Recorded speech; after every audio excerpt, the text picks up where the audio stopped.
what's up, everybody? This is David Jagno from UploadVR.com, and I'm here at the Pimax booth at CES 2019, and I am talking with Kevin Henderson. Yes, and we're going to be talking about the Pimax 5K Plus headset, the 8K headset, your new controllers that are coming out later this year, and there's a lot of announcements you guys have, a lot of products here at CES. We've been very busy. Yeah, so just go ahead and give me a quick rundown of what you're showing here at the show. Well, we're showing the 5K Plus, the 8K, and we're showing the BE version, which is our OLED panel version of the HMD. And we're also showing our new immersive hand controllers, which we are working on currently. And this is the latest version, so we wanted people to see that. We're showing eye tracking. We're showing Leap Motion. We have a special version of Leap Motion for the Pimax that snaps onto the bottom. In addition, we are announcing and have announced that we are creating a support center in the United States for sales and support and shipping.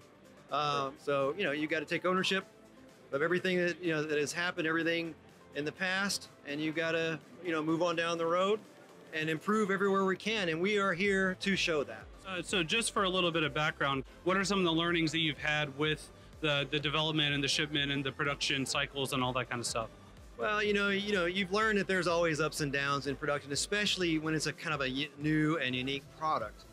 The Pimax is a new and unique product in a lot of ways, and we had all sorts of firmware revisions and software revisions, and to get it fully compatible with the existing, literally thousands of games that are out there and thousands of applications that are out there. I know that you're expecting to be able to fulfill at least Kickstarter orders very soon within the next few months. Is that right? Oh, absolutely. No, we are running way ahead of that. We've been setting records almost every day on production. We actually have some days we break 200 units in a day. So we're talking having all of the units shipped by mid next month for everyone. How quickly can I get a Pimax? So how soon, like today, if I haven't ordered one, what's the soonest you think it could arrive? If you ordered one today, you would probably expect to get it in late February or early March. And in April and moving forward, you're going to see where we have fast shipments, where you order it and then you get it, and you don't have to wait. If someone's interested in these controllers, and just for a little bit of background, if I can grab that.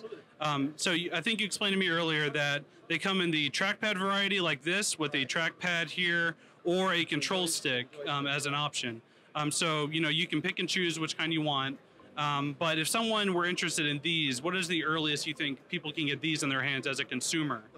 The first 100 are going out in like the end of April. What we have done is we've scheduled a little bit of a lull after those first 100 go out. And if we get the green light at that time, we'll ramp up production. If there's changes that need to be made at that time, we will make the changes. But if someone was banking on it this summer in a wide release, which would be the wide production release this summer, is a good bet. If someone was interested in just the controllers, that they already have a Vive or a Rift, could they, or I guess a Vive would be a better example, could they just buy the controllers and have it work with their Vive? Oh yeah, we're talking about that. Having full driver support is a HTC and Steam thing. Yeah. But that said, Steam is helping us and they are supporting us. So we'll have to see what level of support they implement. I don't know, but we're hoping that we can get 100% feature level support. Of course, if they don't, we will implement that ourselves if we can. And just for a bit of background information on the Pimax and these controllers, these do use the SteamVR Tracking, right? So a base station like you would use with the Vive is needed to use the Pimax. And I will say that our prototypes do work with most games right now. You can, when we're doing our various testing, they do show compatibility with most things. But getting that to be a very wide variety is key. And we don't want to release anything, where people get it and and the first thing they say is, why doesn't it work with some very popular title somewhere, So, we've got literally thousands of titles to go through to make sure that we have good support. And, and that's one of the things we're doing. Okay, awesome. So I tried the AK before we talked. I played some Beat Saber on it, and I tried it in the past. I tried the Blue, I tried Project Cars, I tried a bunch of different demos on it. One thing that I've noticed, it has gotten better over time, but one thing I still notice is on the edges and the periphery of your vision, kind of on the far edges of your FOV that extends far beyond where their Vive and Rift are, but in the Pimax you can see all the way out here, is I notice a little bit of distortion effect. Whenever I describe it to people, I describe it as kind of whenever you get water in your goggles in a pool, it feels kind of like a bubbly, almost a mirror image type effect. And so can you kind of walk me through why that happens, what that is, and how you're trying to solve it? Well, there are issues inherent with angled displays.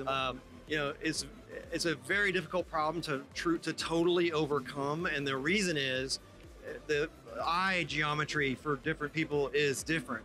So different people are going to perceive, and the other thing is how sensitive you are to actually perceiving things that are in your periphery. But that said, what we are doing is we have been improving our algorithms to calculate when you set your IPD with we have a new, I don't know if you got to try it, but you can now see the IPD numbers on the screen and you can adjust it in real time.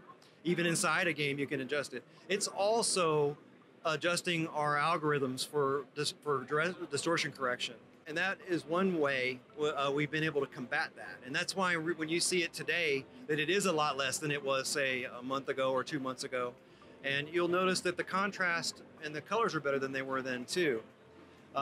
We have I don't know if you looked at it, but we also have a brightness control that's part of our configuration tool we just released, which lets you get some much darker blacks than was possible before. And we're introducing additional tools. And today, I don't know if you know, but we introduced our beta of our brain warp motion smoothing technology, which is a little bit like ASW, and that technology is the beta version that came out today. So what we're trying to do is put out a really nice package that sort of addresses all of the of the various issues that you could potentially have, including things with the edges, and just continue to improve that. The question is, if you were to ask, can we totally get rid of it at any point? Probably not. But basically, eye tracking is a very good solution for that kind of thing, and that's another way to do it. And since all the backers are going to get eye tracking for free, I think that many of them will see some really nice benefits from that. Okay, great. Well, I think that's pretty much everything I have to ask you about here today. Thank you for your time, Kevin. I appreciated chatting with you. I'm a big fan of your publication, so I read it all the time. And keep up the good work. I'm a fan of VR, so I just want to see VR do well, and that means Oculus, that means HTC, that means Pimax. We need to all work together, and this is an industry that's growing. A lot of people don't necessarily agree with that, but I can tell you the level of interest we've had is over the top. So let's just keep it going, and you guys are doing your part to keep it going. So we're very excited. All right, well, thank you for your time, and hope you have a good CES. And thank you for watching. You can check our YouTube at UploadVR as well as uploadvr.com for all the latest on CES 2019 and VR and AR. Thanks for watching, and we'll be back with more soon.